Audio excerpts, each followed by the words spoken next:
small, and I don't know why it's so small. Ready? Sheraton. Good evening. I'd like to open up the September 18th Planning Commission meeting. We will start with a Pledge of Allegiance. And Commissioner Moore, would you please lead us? Pledge allegiance to the flag of the United States of America and to the republic for which it stands, one nation, under God, indivisible, with liberty and justice for all.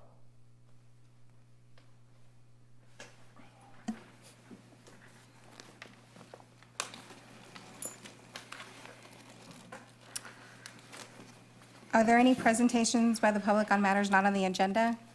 I don't have any. Okay, we'll go on to B, correspondence and staff communications from the Planning Commission Secretary. Yes, thank you, Chair Perez. Two items briefly to note for you this evening. Last night, the City Council conducted second reading on the retail firearms ordinance that was before your commission a couple of months back, so that will go into effect in 30 days. You should also have in front of you tonight a memo from myself regarding a minor correction to the minutes that are in your package tonight, and when the commission takes action on the minutes, we'd request that this change be reflected in your motion. And then lastly, we are recommending a continuance on item number 3 on your agenda tonight, so if you wish to take that up prior to proceeding to the workshop on item number 2, we would certainly be supportive of that. That's all for staff communications at this time. Okay, thank you. Thank you. Disclosure of ex parte communications from from the commissioners? Any? None. Commissioner Liebing? Okay, moving on. Consent agenda, consideration and approval of the minutes. Could I get a motion with the, I'd make a The motion exception? that we approve the minutes of September 4th with the correction noted by Second. Mr. Tilley. all in favor? Aye. Aye. Okay, so we'll go ahead and go to item number 3, continued public hearing regarding the Crown Castle conditional use permit. It's been recommended that we continue the public hearing to our October 2nd meeting. Could I get a motion for that? Madam Chair, I'll make a motion that we continue as requested. Second that. Thank you. All in favor? Aye. Aye. Okay, moving on to item number 2. Public workshop regarding the Promenade Vesting tentative subdivision map. Senior Planner Sandra White will present this item, followed by a presentation from the applicant. Good evening, Chairperson Perez and members of the Planning Commission.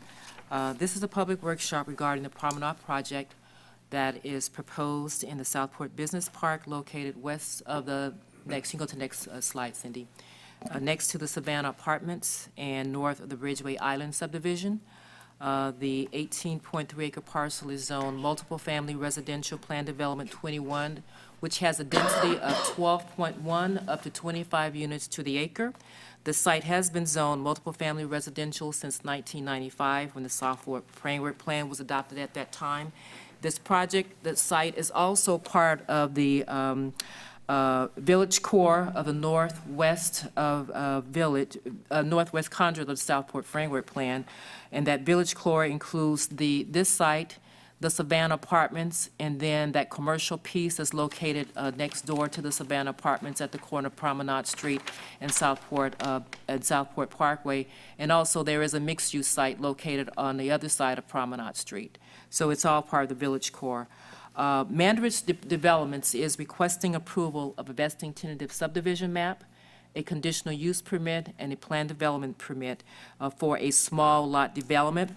The map would subdivide the 18.3 acre parcel into 223 single-family lots. The density would be 12.19 units to the acre. A conditional use permit is required because single-family homes are conditional uses in the R3 zone, and a planned development permit is also required. Next slide, Cindy. Thank you. And a planned development permit is required in that exceptions to various development standards are required to meet the minimum density required in the R3 zone. Next slide. Thank you. This will be a gated community with rear-loaded alleys, rear alley-loaded garages, The development will include private streets, private alleys, and common areas that will be maintained by homeowners association. The common lots include 3 lots that will be set aside for recreational use. One lot will contain a clubhouse. There will be another lot set aside for a tot lot, and then another lot set aside for passive recreational uses. The homes, next slide. The homes will range in size from 1,482 square feet up to 1,742 square feet and include 2-car garages.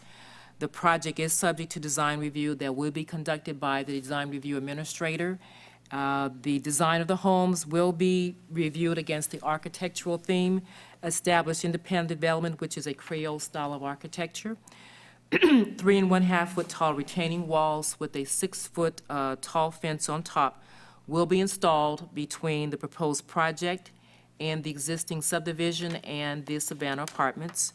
The developer indicates that the retaining walls are required to correct the existing grade difference between the subject property and the abutting properties, and also to eliminate existing draining problems.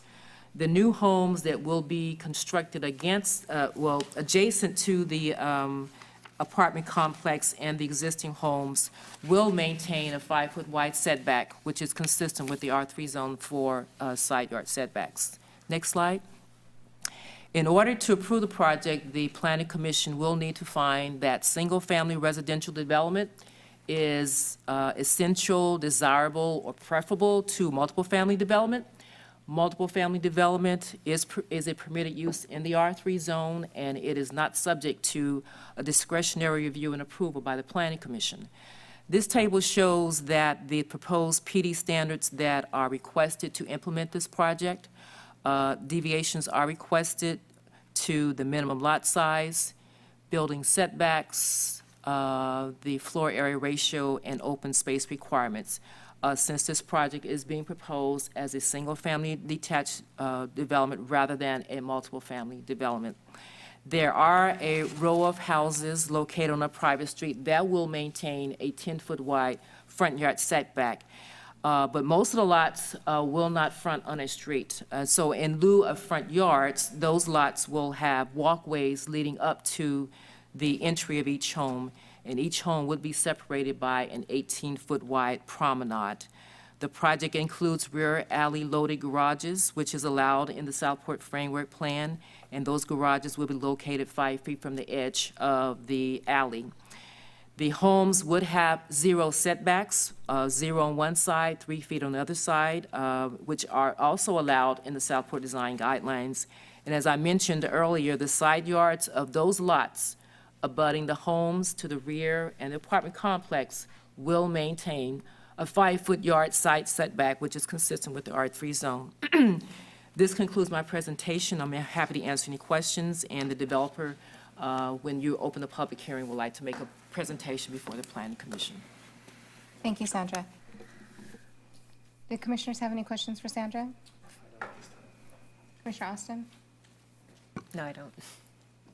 I'll hold. Okay, I'll open the public hearing, and if the developer could come up.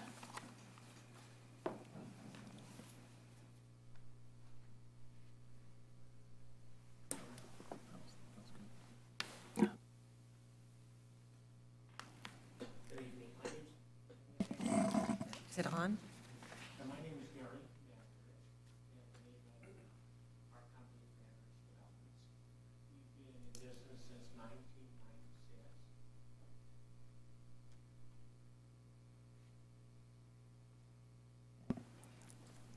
There we go, that'll help. Okay, my name is Gary Mandrich. The name of my company is Mandrich Developments. We've been in business since 1996.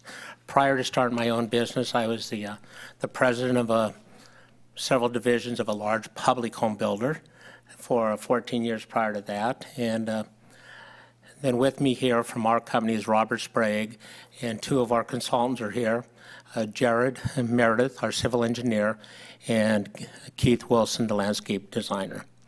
So since we started our business, we've done about 750 homes, and the majority of them being in gated townhome projects. So our first project was a gated project in Tracy that we did in 97, 98, and then we did a large gated project called Tiara, 190 townhomes in the city of Vallejo.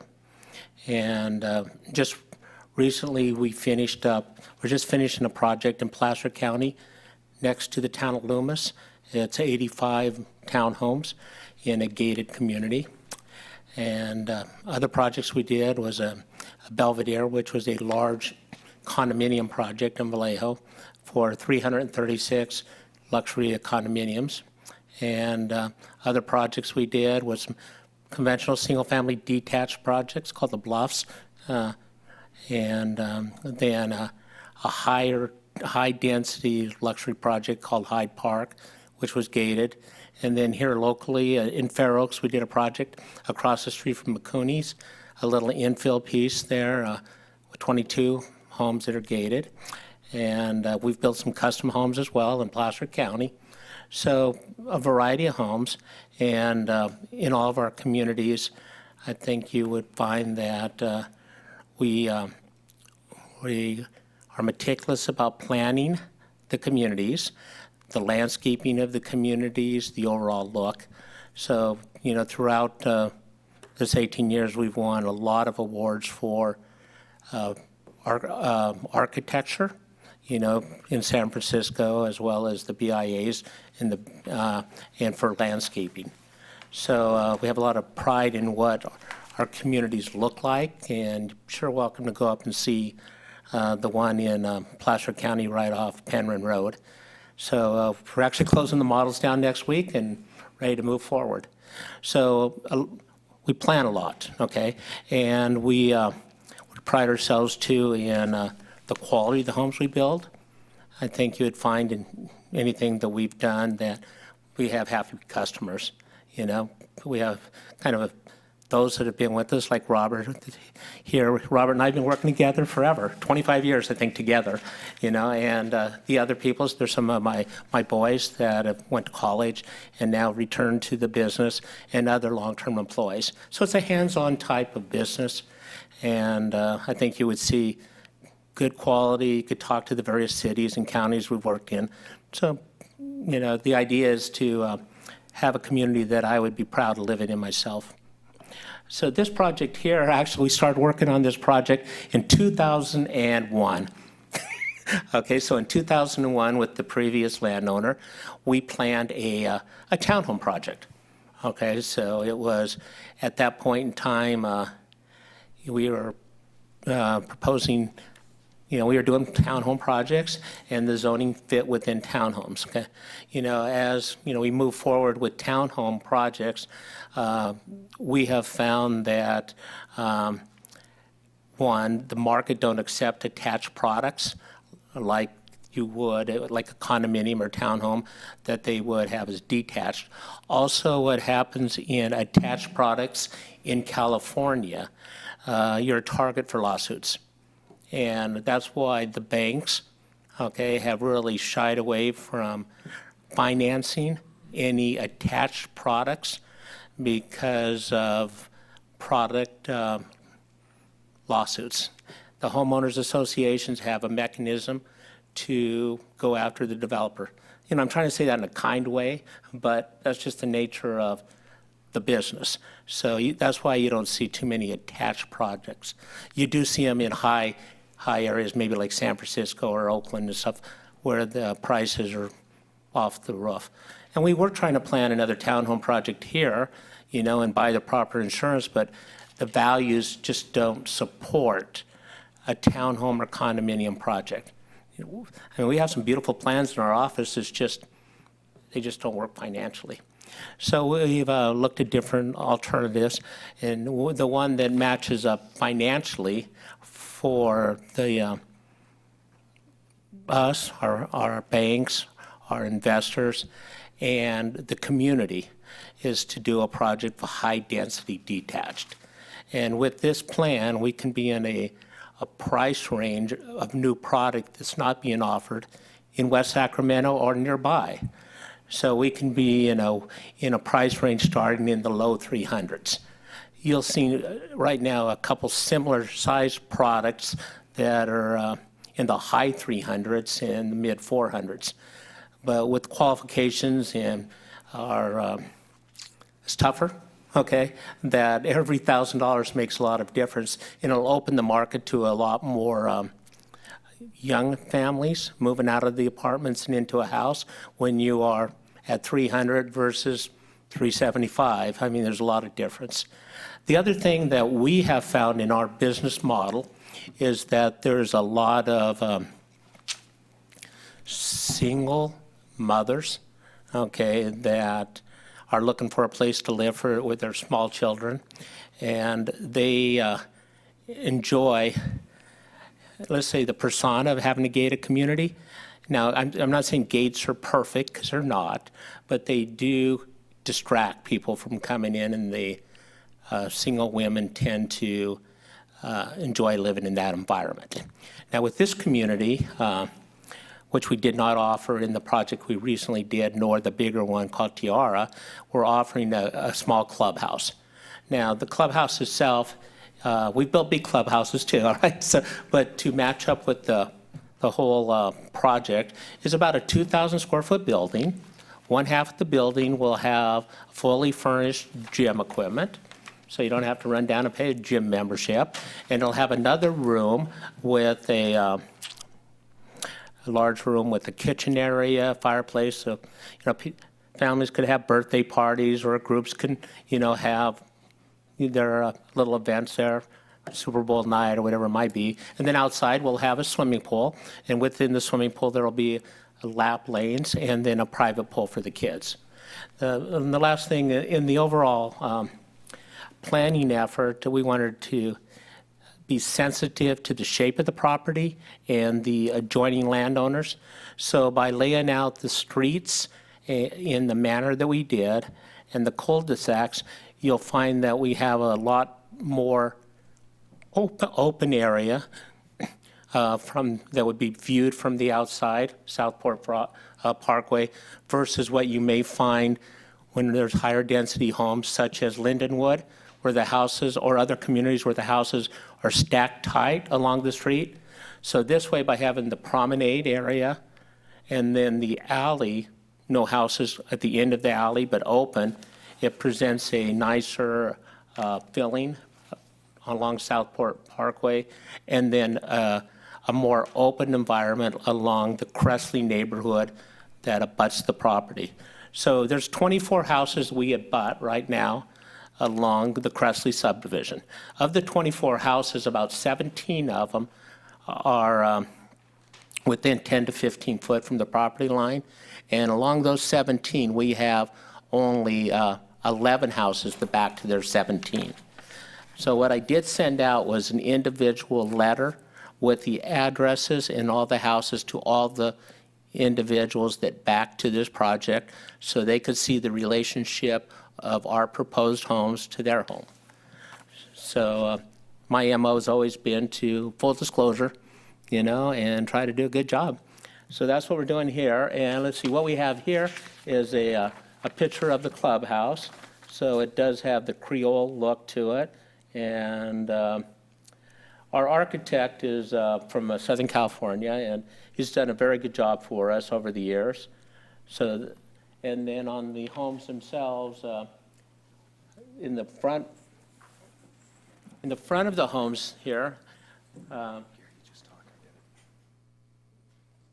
we do have there's a separate courtyard in the front of each home where it'll be fenced, okay? So for some private living there.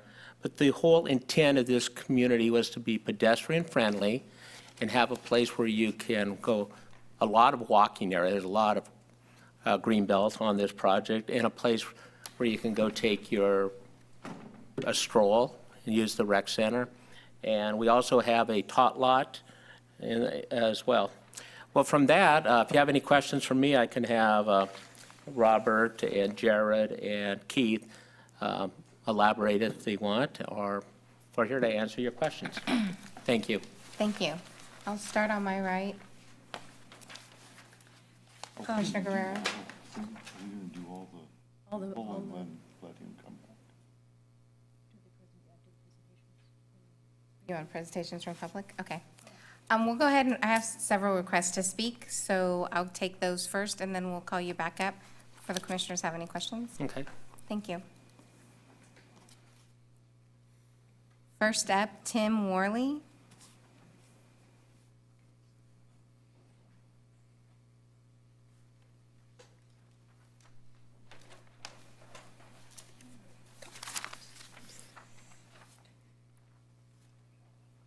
Hello, my name is Tim Worley, and I live at 3554 Cooper Island Road.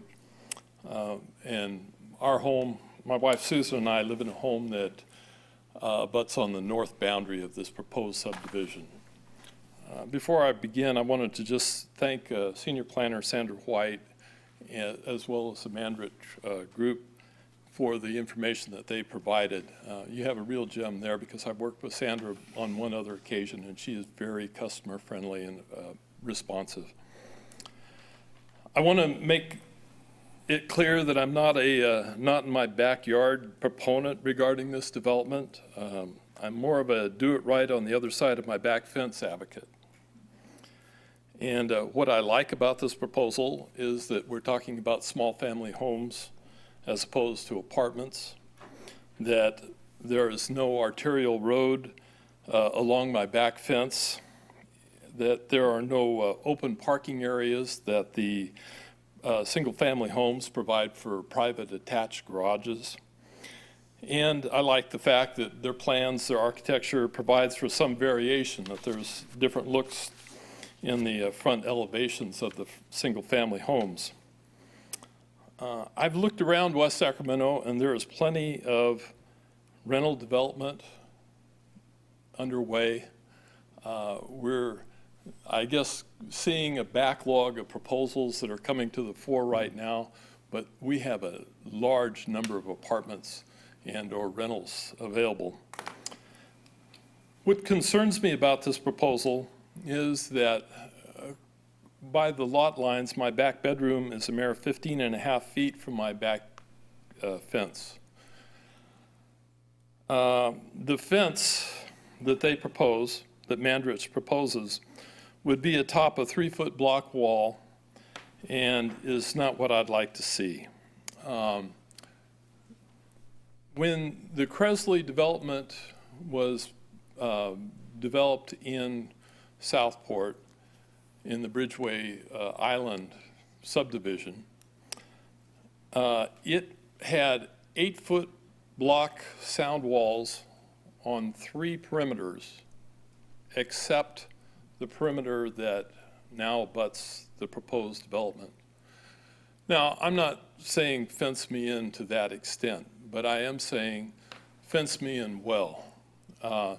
The fence that currently exists is a 6-foot board fence that in 13 years, since I'm an original homeowner there, I've seen it deteriorate. And I myself replaced that fence and have a wrought iron fence and enjoy the view to the rear of my property across that open field. Where the side fences come in and the rear fence joins at that T intersection, if the proposal is to put in that block wall topped with wood and that they would like to come in and take out that whole back fence, then there's going to be some problems with existing landscaping. There's going to be some issues with adjoining the deteriorating side fence to the new fence that's proposed. But I would like to see a better fence than anything built with wood to any extent. There are some problems in drainage, and Mr. Mandrich spoke to the fact that the proposed fence would help mitigate problems of drainage and elevation. And I'm not quite sure exactly what he's speaking to in that regard, but I can tell you that I would not like to see the elevation of the new development I would not like to see that elevated higher than our properties on Cooper Island Road. As it is, and as Excuse they... me, sir. If you could wrap it up, your time's Okay. done. There are some problems with the grading. There's a high water table. There is a level of clay, and as it is now, water proceeds from my backyard to the front and doesn't sink in. And I'm sure that the soil condition is the same to the rear. One other item is that I'm a little concerned about the traffic release point on Golden Gate Drive. It's a real zoo on a commute time trying to get out through Southport Parkway now. And of course, we have to go south further to Marshall Road or through the Bridgeway Lakes subdivision to get out on Jefferson as it stands. And if I could, just one other item. Quick. The southernmost houses in the development, I thought might have a 5-foot setback from our back fence. I just heard it could be 10 to 15 feet. The issue that I spoke of earlier about putting in a fence and eliminating back setbacks and problems with landscaping, I would really like to see their proposal scale back to where they put their southernmost houses, their row of houses, and I don't know if that slide is there, if that could be eliminated, and with the city help, we could negotiate some sort of shared lot line that is perhaps another 5 feet back into their proposed development. And that would give me at least 20 feet, because as it stands, my house has on either side 2-story homes, and I may be looking at a 2-story home 20 feet behind my Okay, bedroom. thank you, sir. Thank you. Diane Schilling? Just a reminder, there is a 3-minute clock, and Okay, well, I didn't know that when I signed it. that's okay. Mr. Worley addressed a lot of the issues. Okay. I'm at 3570 Cooper Island, so I butt up right against it. So the questions that I came in with, as he mentioned, going out onto Golden Gate, especially the people that take their kids to school and then head out to work, there's a heck of a lot of traffic on there now. And I'm not sure where the gates are. I can't tell from the map where it goes, where it connects with the driveway or the access from the apartment complex. You know, are we looking at 2 parallel ones? Are they going to combine into one? What's going to happen with all that traffic in the morning when the single mothers take their kids to school?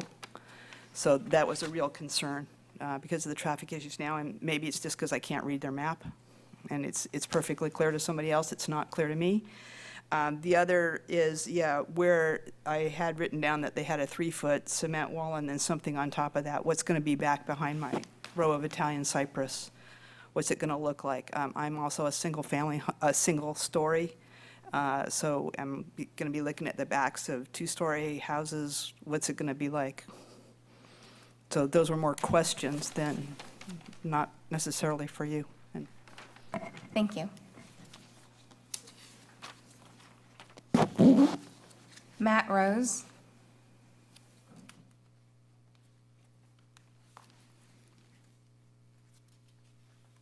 Hi, good evening. I'm Matt Rose. I live in the Bridgeway Lakes development, 3528 Hume Street. And I guess I just have a lot of questions that haven't been answered or addressed yet. One is, has there been a traffic study and an environmental study completed to assess the impact on the additional 400-plus cars that are going to be coming in and out of that subdivision? You know, they're going to be operating primarily across from a protected wetlands area across from Southport. It's also protected for waterfowl. And it's the main thoroughfare in and out of Bridgeway Islands and Bridgeway Lakes. You know, the second kind of bigger question, I think, is if there's going to be a lot of younger families here, all of the schools in this area are completely impacted. You know, parents are waiting overnight, camping out in front of schools to get their kids into local schools. They're already too full. So what is going to be done to make amends for that? Additionally, the high school buses are already full. So what's going to be done to amend for that? The third thing is, I looked at Realtor.com, whether that's totally accurate or not. In the area, there's over 65 homes already for sale. Prices are dropping currently, ranging anywhere from $250,000 up to $450,000. Putting in another 220-plus low-cost homes is not going to do anything to protect the current owners of homes there as far as price protection goes. There's already enough available property for sale there. The other thing is that there needs to be an environmental impact study done on the construction because there's an elementary school less than a quarter mile away downwind from the project. So there needs to be a study on particulates in the air in relation to the children that are going to be attending school there. The other thing is that if we're going to have that many people coming into our area, what is this developer going to do to make amends for the increased use of public spaces outside of their gated community? We have a splash park, a baseball field, but if we've got an additional possible, 800 people using all of those public spaces, what is this developer going to offer to us that's going to make it worth our while? And the other thing that I wanted to ask, because there is a requirement for all the developers to create the opportunity for low-income families to come into any new development, what percentage of these homes is going to be considered low-income housing for this development, and how's that going to impact, again, the prices of homes in the area that are already there? Thank you. Thank you.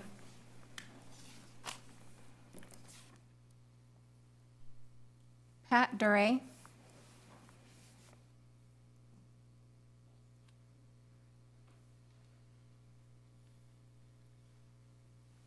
Hello, my name is Pat Duray. I live at 3626 Cooper Island Road. I've lived there for 12 years, and I have questions, many of the questions that other owners have asked. I just bought paint, was ready to paint my fence. Now they're going to tear it down. So that's a concern. I know that there's kind of a gully beyond the fence. And there's drainage issues. I'm not real crazy about the idea of a 3-foot cement wall right there and then a 6-foot fence on top of that. I have a 2-story house. How high do I have to make my fence so that I'm not looking at someone else's fence? I'm also concerned about the number of children and people that are going to be coming out of this development to attend the school that's right across the street. There is a traffic issue. I'm concerned that there's going to be the possibility of 800 people, additional people, in and out of that area. I couldn't really tell, are we going to be looking into windows of this other housing development if they're all 2-story and their side, there's got to be windows. That's a lot of people to cram into a small space. And I appreciate the gentleman before me talking about the environmental inspections and the particulate matter issues with children, young children in the schools out there for recess or whatever. That's an issue. I'd also like to know what kind of timeline, I believe that I'm in phase 3, what kind of timeline are we talking about between phase 1 and phase 3 and completion? Thank you. Thank you. Tiffany Mendoza.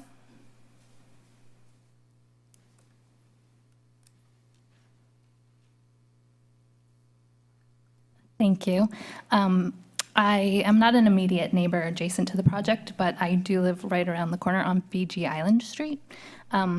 We've lived in our house for about 5 years, and we've always known that this property would be developed while we live there. I just wanted to say that I find this to be a pretty desirable alternative compared to some of the things that could be built that close to our homes. Just one comment based on some of the other folks' comments is there's already a lot of kids that dart across this street coming from the apartment complex, so just something to consider is a new crosswalk if this project is built for the kids getting to the school. And on a side note, we'd be interested also in knowing kind of what the homeowners association fees for the proposed properties would be as well. Thank you. Thank you. I have no more requests to speak, so I will ask the applicant to come back up and answer any questions that we may have. And I'll start with Commissioner Guerrero.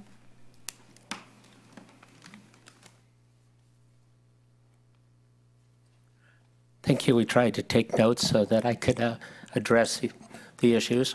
Kind of hit them one at a time, okay? So the access, Hold on. It's okay if he goes on. Do you want him to go Yeah, first? that's- Okay. Go ahead. okay, I'm sorry. Well, just one issue was the access from the apartments. That access road to the apartments off Golden Gate is on this property. So the new access is the same access. We're going to just clean it up, but it's this, there will not be 2 points of access. And that access is secondary. The way that this is designed, we want people to route through Southport Parkway. And part of this development is also to complete the landscaping. You know, the island there is not finished, nor the landscaping along the road. So that will be done in the first phase of this development. So it has to do with the access. On the CEQA issues, you know, there was a series of environmental reports done when the property was zoned. Now, the city has asked us to do additional studies, and we submitted a draft of issues involving air quality issues. And Sandra gave us comments back this past week. We will resubmit a new report tomorrow. We got it in this afternoon. So we've had a lot of discussions and issues brought up that we are addressing on any CEQA issues.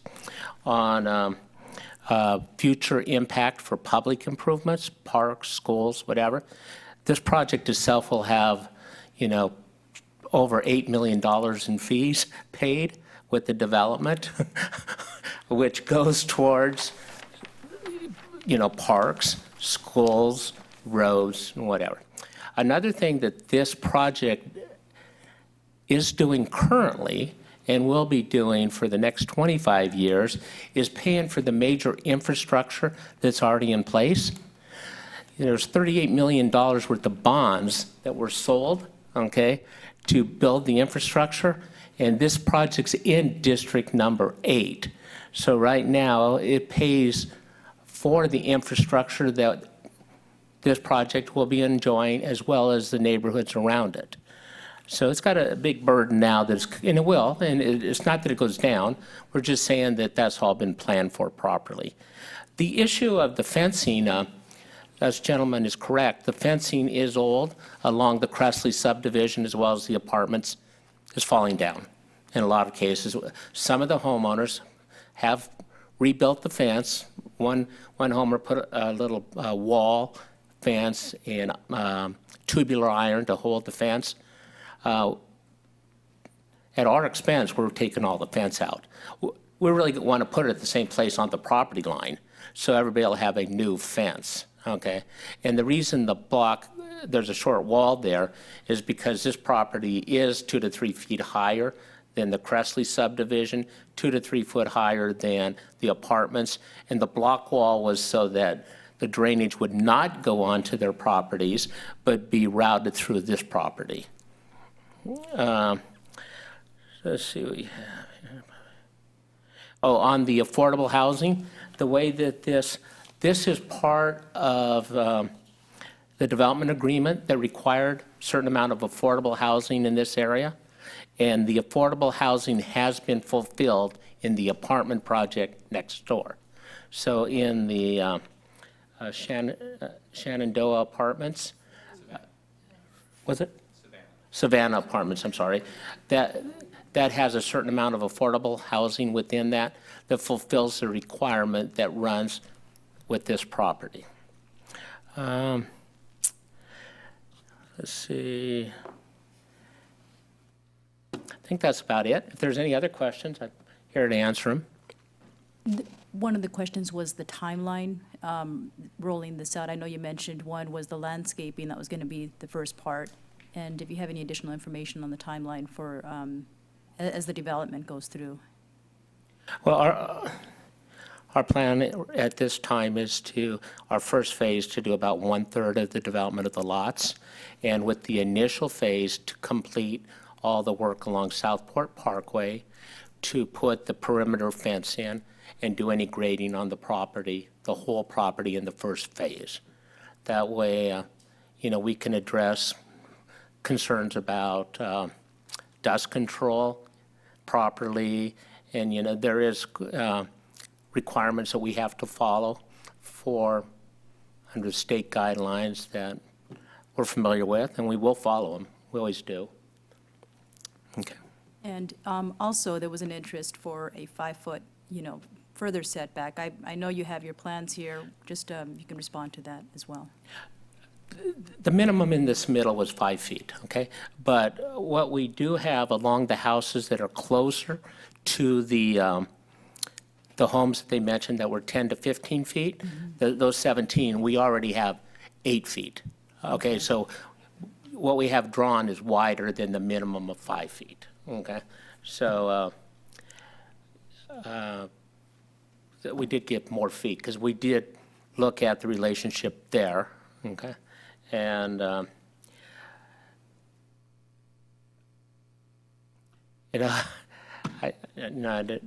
just think we tried to get the best land plan we could and to fall within the requirements that are set on this property. And a product that, like they were mentioned, I don't think at this location you can build apartments or condominiums, in the near future. Just the economics will not work. And Any other questions? yes, I think we all might have questions. I don't know. We're just starting here on my side, and then we keep going down. Got a whole list, yeah. We do. You're not going anywhere. I'm just kidding. And yeah, I appreciate the information on the $8 million in fees, which will help, in the surrounding area, and also the impact for the increased number of families that will have children accessing the schools. Agree on the issues related to the traffic. I jog there in the morning, and I see a lot of traffic in the area. If there's any traffic studies that have been done to address the additional occupants, just to see what that would look like, and safety issues in the future, that would be good to have that information, as we move forward. Because at this point in time, I do see a lot of children crossing in the middle of the road. It could be unsafe, if there was a way that children can cross safely, especially if there's going to be a lot more children, and everybody rushing to work around the same time, it could be dangerous. The other issue that I think you addressed was the block wall that you are building for the purpose of the drainage. There hasn't been a whole lot of rain, but in prior years, when there was a lot of rain, there was a flood back there draining into the street, and just wanted to see how that water is going to be drained appropriately, because it was, just a flood, and not only in that area, but onto the street as well, onto the sidewalks. Is that wall going to address all the water when, if there is heavy rain appropriately? Is it going to go in places where, it doesn't affect the streets and, the neighbors? Well, a couple of things. There is a large storm drain line that comes into the property that is really blocked now with dirt because it's down below grade. So it's already been planned for drainage to come off the property to a large stormwater detention pond across the street. That's not been incorporated, the way it needs to be. So there'll be a series of drain lines and inlets coming into the property so that the water goes through those lines into the regional storm drainage system. So over the last 10 years, we couldn't see that because it was blocked down below grade. And then on the site, the city is asking us, and we are preparing it, is emergency overflow paths, how it all works. So those plans will be submitted, before the final tentative map is up for consideration. The engineer is working on that now. So it'll show how major storms will run off this property. I think my concern from being out there is the way drainage is trapped right now along the property line that you see. And that's what we're trying to correct by, right now, the fence is down here, property's here, right? So we want to make sure that this water don't come back into their yard. So that's why we have a short wall that, not not pervious, right? And then a fence on top of it so that the water will stay on our property and not go on to the other properties. Yeah, so that's all in the plans, and the city has asked us to put more details on our drawings, elevations to show them exactly how that works, which we will do. So we submitted all of our plans. They came back with a list of comments, and we're addressing all of those now. Okay. Okay. Commissioner Moore? You actually don't have to answer my questions every single time. I don't really care, but these are the things I will be looking at when you come back. Okay. And I think that's kind of how we all are. When you said these projects are detached, how much area is in between the houses? A couple of feet, 2 or 3 feet? When they're detached, Yeah, these are all detached homes. there's 4 feet in between. Okay. And so we have access coming off of Southport Parkway. Correct. Is there another access point there? Just the second access is off Golden Gate. Are we going to have that as a full access point? Currently, it is a full access. You mean full turning movement? Yes, it is. But there is what we do have it set up like is that there's a double lane entry coming in off Southport. It's okay. I mean, really, you don't have to answer all these. I'm Oh, just we- gotta. I'm good you at know, answers, okay. Well, I mean, my concern is, you've stuffed both the parks back in that back corner back there where no one is. That's kind of a dead area. I was kind of curious why we picked that area over putting them somewhere where, particularly where you have the big play area in Y, and why you wouldn't put it out where people can watch it a little bit. It would seem like that's kind of stuffed in a back corner there and out of view and out of sight, and that kind of concerns me a little bit when kids are going to be there.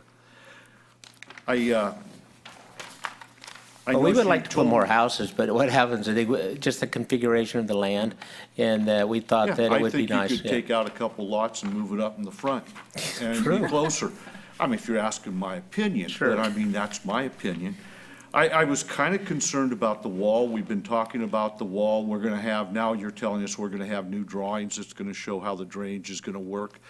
I can understand why the neighbors are concerned, but I'd also like to see, I mean, you were telling me early on that you have all these, I think you guys are architects, I'm not sure what they are, but, they do all the drawings and Sure. they're going to do all these fancy things. I'll love to see the landscaping that's going to take place between your homes and the neighboring homes. To try, the neighboring homes have a concern that you have a 2-story building and you're on property 3 feet higher than theirs, and all you're going to do is look in their backyard. I'd like to know how you're going to try to prevent that and give the people that are living there a little bit of security that everybody's not upstairs looking down at them.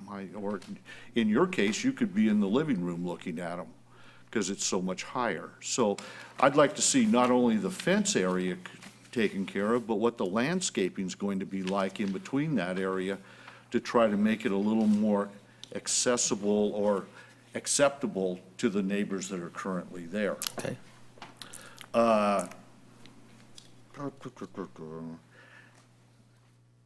You mentioned before that you had done a number of other projects.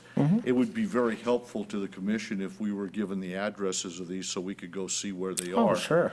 That would be very helpful, that we could see what you're building and how it's going to affect our area. It's hard to tell by the drawings, but it looks like you may have different types of frontage.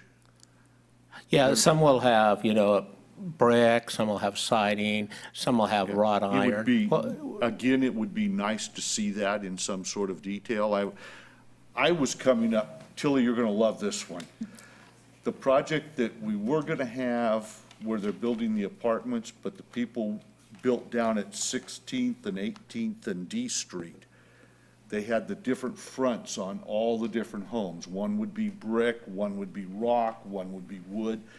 I was hoping we were gonna see something like that in this project, and I think we may be, I just can't see it. It's not easy for me to see exactly what you're trying to build there.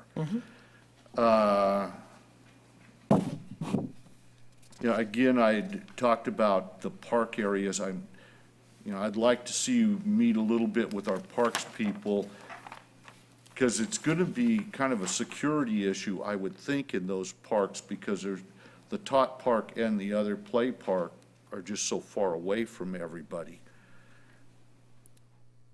And, okay, I'm done with you.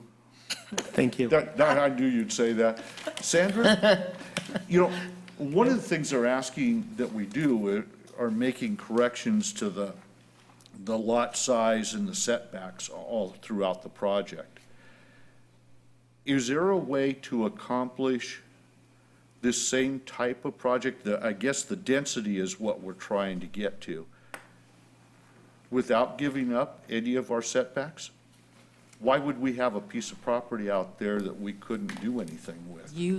They're proposing a single-family detached product. So in order to meet the minimum density with the single-family detached product, they need a PD, they need deviations from the development standards. Without those deviations, they will not be able to meet the minimum density. So the other way to get that type of density would be to build an apartment. Exactly. That's what I was asking. The Yes. only way to get it is to build an apartment. only- yes. And I'd much rather see the home than an apartment there personally, and I think the neighbors would too. So I was just curious how we arrived at those numbers. But I think when you come back, all the questions that we're asking here and you've heard in the audience, if you can try to get some answers going on, it'll make it a little easier. Just as a final comment to you, have you had a meeting with the neighbors? Have you tried to reach out to the neighbors to see what their thoughts are on your project? Just wrote a personal letter to the 24 that are there and gave them my cell number, my email, okay? So that- Just as a comment, you have sons that are in the business that have never had to go be abused by people. And these folks out there would love to see somebody like that show up. And they might have an idea too, because we don't know what the water is like out. I personally don't know what the water's like in their backyard. But maybe, you'd see if you couldn't have the boys set up a meeting, go talk to them and say, hey, what's happening here? How can we make this so everybody works well? And I think if you try to reach out to those 24 people at least, that might be, you might even learn something that we don't even know what's going on, because I'm not sure that I do. Those are my comments. That's usually the case. You learn. Commissioner Levick? You want I to go would like- last? I You know would like what? to You're right, you're right. Wait until after Bernadette. Because he's going to talk so much. Thank you. Actually, I'm going to address something with city staff first. So in this particular area, the area is zoned R3, that's high-density residential. And from what I understand, the parcel that's unbuilt on the other side of, was it Shenandoah, is that the name of it? Savannah Apartments. The property on the other side of Savannah is zoned kind of mixed-use, high-density residential, from what I understand? The vacant property on the other side. The west The side. property on the other side of Savannah is zone C1. C1. And then across the street, across on Promenade, that is zone mixed use. Okay.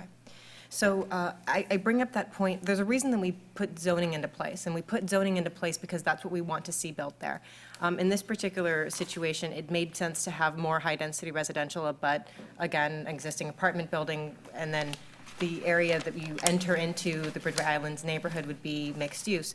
So I'm supportive of putting single-family housing here, but I would like to see that when we do have projects proposed for those other existing areas, I'd like to see something mixed-use product, at the minimum, high-density residential. I don't want to see low-density residential, even these types of higher-density detached homes. So just mentioning that, but I am supportive of putting single-family here, particularly of the sizes that you've proposed.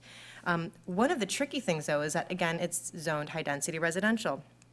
And what we're getting a request for is to make accommodations for setbacks and floor area ratios that make it so that it's very compact, it's very tight. I think we've all kind of mentioned some concerns with that. I'm a big proponent of high density, but it has to be done right, it has to be done well. A big piece for me is accommodating that with landscaping and open space. And again, I think you've heard our comments back that if you are, having single-family housing with significant modifications to setback and FARs, you have to provide open space. And it isn't just sufficient to pay your development impact fees, which, believe me, I of all people can really sympathize with that. We also have to make sure that there is space for your folks to recreate in. So I do want to make sure that when you come back with your proposal, you don't have to have something entirely fleshed out, but I want there to be a lot of thoughtfulness put into the location, quantity, and quality of your open spaces. So that's a piece. Sounds like you have something to comment. I absolutely agree with you. In planning this, we did look at some similar examples of this type of layout. There's a very good example on the corner of Highway 65 right off Pleasant Grove called Villa Monte by Tim Lewis Communities. Now, their promenade walkway is much narrower than ours, and I've walked up it several times where their door-to-door is around 10 feet. So you're walking narrow into their houses, and that's when we looked at it. Plus, their buildings are flatter, in the garage face and the front face, and I said it looked too congested. That's why we developed this plan after looking at Villa Monte. And then there's a couple others right now. Diamond Creek by Lennar is being built right now. So you'll see another example of this type of layout. And then in Fairfield, there's Madison Lane, right now being built by Citation Homes, same product line size. And so there's examples out there that we've looked at and said, hey, where's the mistakes and how could we make it better? So I'm an engineer by trade, okay? So we're analytical on how we do things. And but all of your points, we'll give it the landscape architect, and we will. When you go look at our projects, I hope that one of you or all of you can go see the orchard before it closes, because you'll see a palette of landscaping, nothing like you've seen elsewise, okay? With the variety of trees and shrubberies and flowers. Well, it attracted the buyer profile, too, that we wanted, which was a higher end move down into a townhome type product. We're good on landscaping. Yeah, absolutely. Well, and when I talk about open space, I'm not just talking about, a critical piece is the plants and type, but just, the clubhouse, how much area is there, the tot lot, the location. Sure. I think we've, of course, we're at a workshop level, we're not at a plan submittal Sure. level. Just letting you know, those are key things for us. And I also wanted to say that I think it seems that, you've been really thoughtful. It looks like generally a really attractive product that you're proposing, so I appreciate that level of detail. I think also what will be important, and I echo Commissioner Moore's comments, we are, and I imagine staff as well, we want to know a little bit more about what the elevations are going to look like, and certainly the neighbors will too. I would encourage you to take feedback. I don't know if, folks here, if he's offered his contact information, I encourage you to take him up on the offer to contact him. Sure. I think that, the height and materials of the fence, you can hear loud and clear that that's really important. People don't want to feel institutionalized. I do have some significant concerns about creating a gated community. I understand why you want to do that. I personally am not a big fan of gated communities, but if you are putting up fencing, definitely recognize that this is already an existing community. Bridgeway Island is its own neighborhood, and it's not so much that here's a community that's insulated from the rest of the community. People want to feel like that this new neighborhood is part of their larger neighborhood. So those are my comments to you. Comments to the neighbors. Thank you very much for your comments. I think they've been really valuable, particularly Mr. Rose. I think he brought up some really good points. And I think you've heard echoed by the developer, by staff, and by us here on the commission. We are absolutely committed to making sure that there's a thorough environmental process that the project is vetted through. The area itself has gone through a planning process, and certainly you are going to see more car trips, and you are going to see more kids, and you are going to see more people, but that's part of growing as a city, and we just want to be able to know that we're doing it right and well. So I appreciate your concerns, and we're definitely going to make sure that we do a really robust process for that. So thank you. Commissioner Galvin? I just have a couple of comments. I think the commission so far has hit on a lot of the things that I had. I agree that, part of growing as a community is we are going to see more car trips, and we are going to see more families moving to the area. And I think, I echo the comments that were just made. One of the most important things to me is that the project fits into the existing community and that we're not disenfranchising folks who already live there. So that's really a big piece that I'll be looking at as it comes through.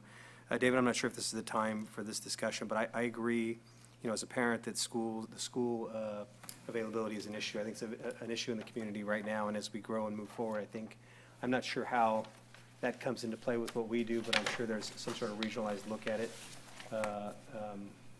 But this seems to target that group, young families, and so there are going to be kids. And I know those schools aren't picked at, and you're right, I see people camping out to get into those schools or going across town to get into another school, or being forced to, forced may be the wrong word, or opting to choose maybe a private school because they can't get into the school they want. So I think that's an important piece. And I also agree with the park piece. It seems to be in an area that's really not conducive, not only to the community at large, but to the community itself. Now, you know your project better than I do, but it seems to be a more centralized park location would better serve everybody in that community or in that development, as opposed to in a back corner. And it just feels like that was just space that was left over that we probably couldn't fit something in, and so that would go. That would be turned into a park. So if that can be put into a more centralized area to benefit everybody, that would be great. I think that's all I have at this point. Oh, yes, and I'm looking forward to seeing a little more detailed drawing, because I'm having a hard time conceptualizing what I would be looking at if I lived over there out my back window and what that fence would look like. So I don't know if I misunderstood you or not. I know you said that you're going to, at your expense, replace the fence. We're not talking about the wood fences that exist right now, or are we talking about getting rid of those wooden fences and building? It'll be new fence. Okay. Yeah, the wood fences now need replaced. They weren't stained, they rotted, they're just falling over.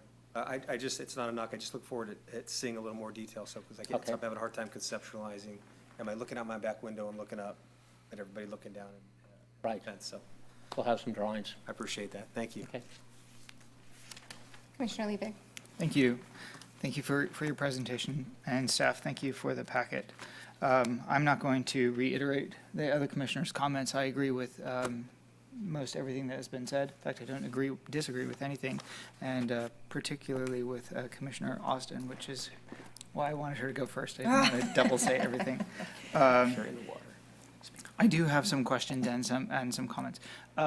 First, is the application actually complete? Has it been? It's not complete yet. So No, it's not complete at this time. okay. And so after this meeting, we'll be scheduling a second workshop. No, after this meeting, there will be a public hearing. There will be a hearing, and that date is uncertain at this time. To be determined. Okay. So we're going to go straight into hearing after this one. Yes, that's the intent, yes. So any details that people were requesting is going to be very important, because we don't get another shot at it unless we continue the hearing. People generally don't like that, so not sure why, but I do have a question. We have to approve an exemption for minimum density, which is why we have to approve this as a planned development. However, the minimum density here is 12.1 per acre, and they're proposing 12.19. So I'm confused why we have to approve an exemption. Well, the plan development permit is really more, think of it as a site plan approval. I mean, that's sort of how we would capture all of the various, lot sizes, setbacks, roadway widths, parking, things like that. The project is at the minimum density, for this area. And so what the commission is really approving is a use permit for single-family homes, just in general, that land use concept, a map to divide the property, and then the PD permit to sort of implement, the sort of fundamental mechanics, which is the lot sizes and setbacks and things like that. So, but we won't be approving an exemption for minimum density? No, that's not we required. cannot do that. Okay. I am going to actually reiterate one comment. I am not a proponent of gates. in gated communities unless there's a reason I know. Hypocrite. I love it. You didn't build the gate, it's okay. I live in a gated community. Still, I know. Terrible. I don't necessarily see the benefit for the community at large to have a gated community, and I could see the conflicts that it can cause between communities. Even though inside the gate you could have a wonderful sense of community, I'll recognize that as well. When I read over this, I actually thought this might be a senior living property because of the proximity of the housing, the alleyways, and the gates. I actually thought this might be proposed as a senior retirement type community, and it's not. So anyways, I did want to make that comment. I had a question on the phasing. I did hear the first phase would be a third of the homes, fence, all the grading. Go ahead. But could you review phase 2 and phase 3 for me? We do have a map. I didn't bring it with me. I'll bring it the next time. But it's, how we plan on phasing it. It'll change based on whatever happens with the economic climate over the next 3 to 5 years as well. But we do know that the first phase needs to include completion of Southport Parkway landscaping, the islands, the rec center, so that it stands complete for the first people moving in there. Not a promise, but a completed segment of the project they can use. That was actually leading into my question, is when would you incorporate the rec center? And First phase. First phase. Because that can be important. I do have concerns about the traffic, not just for Golden Gate, though. The primary access would be on Southport Parkway, and that's on a bend. And cutting across that multiple lanes there could be risky, so I'm not sure what we have planned as far as. There is a existing. There's a full turning movement left already turn built there. pocket there. There is? And ultimately, there could be a signal there at the future with additional industrial development on the other side of Southport Parkway. I think what's important here is that what we talk about is a puzzle piece in a larger master plan development that's been brewing since the county started it in the early 80s, what we now know as Southport Business Park, which is, a 670-acre, master plan development, of which this is one of the puzzle pieces that's in there. So much of that puzzle has been put together in terms of roadways and infrastructure. And so what Mr. Mandrich is talking about here along Southport Parkway is sort of completing that last piece in this area along their frontage. But a lot of the major stuff has been taken care of and also remains the responsibility of the master developer, for the business park. Okay.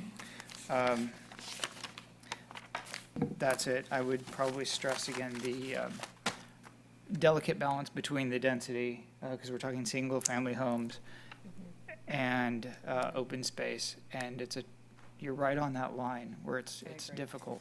So, thank you. Thank you. Thank you. Thank you for your time. Commissioner Guerrero has one. Just one quick question to the staff regarding inclusionary housing that was referenced by the applicant. If you can also respond to that question.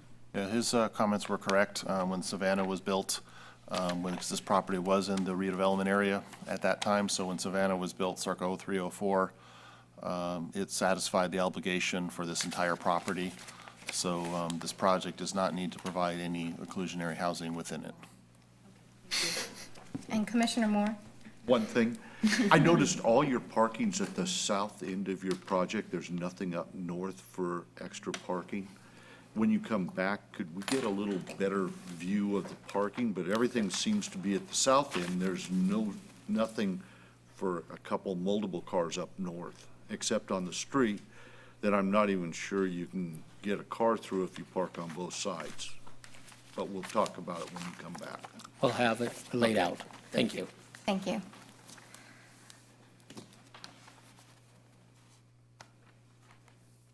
I have no comment, except for one. I'd like to thank the residents for coming in and giving us your feedback and your questions. And we hope that tonight you've had some answers, and when we come back with the public hearing, hopefully we'll have better answers for you as well. I have a huge empty lot behind my house, and I've lived there almost all my life, and just found out that we are also getting single-family homes put back there, except that it's zoned for that, so I don't get a lot of comment on that, but I don't get to comment much on it. But I do understand the concerns, the building concerns, all that, critters coming out of the woodwork when everything's getting dug up, and just everything that goes into that. So I hope that you will come back for the public hearing and listen to the rest, and please also reach out to the applicant. If he gave you his phone number and his cell number, I would suggest you follow up with that. I'll go ahead and close the public workshop, and we will move on. Do we have any informal discussion? Motion to adjourn. I second. All in favor? Aye. Thank you.